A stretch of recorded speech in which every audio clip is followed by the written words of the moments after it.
वरुथिनी एकादशी व्रत कथा। शुरुआत धीमी और भक्तिमय आवाज में। ओम नमो भगवते वासुदेवाय। जय श्री हरि, जय श्री विष्णु।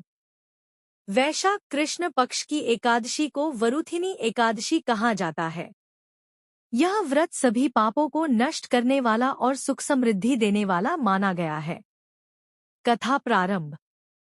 प्राचीन समय में एक प्रतापी और धर्मात्मा राजा थे, जिनका नाम था राजा मंधाता।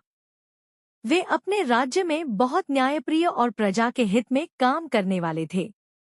एक दिन राजा मंधाता जंगल में तपस्या करने के लिए गए। वे एक वृक्ष के नीचे बैठकर भगवान विष्णु का ध्यान कर रहे थे।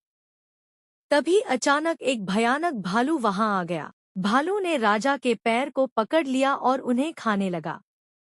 लेकिन राजा मंधाता ने अपनी तपस्या नहीं छोड़ी।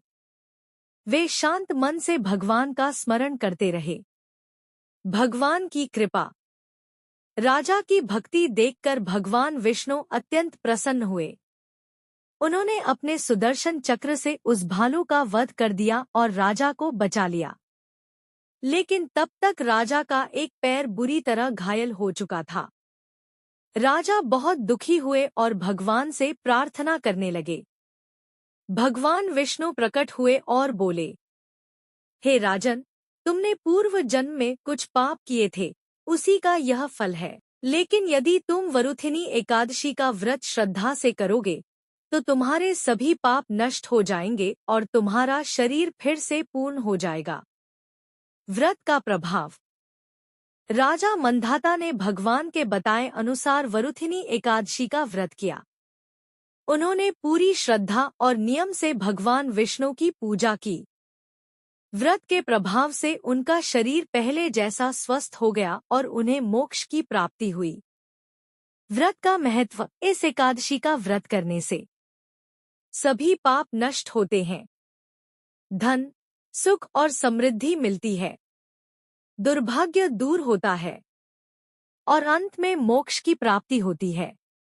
यह व्रत हजारों गायों के दान के बराबर फल देता है। इस दिन क्या न करें? झूठ बोलना, किसी की निंदा करना, क्रोध करना और तामसिक भोजन करना, इनसे बचना चाहिए। समापन।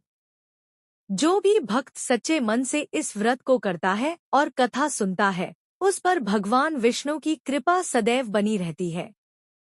धीरे धीरे समापन करें। ओम नमो भगवते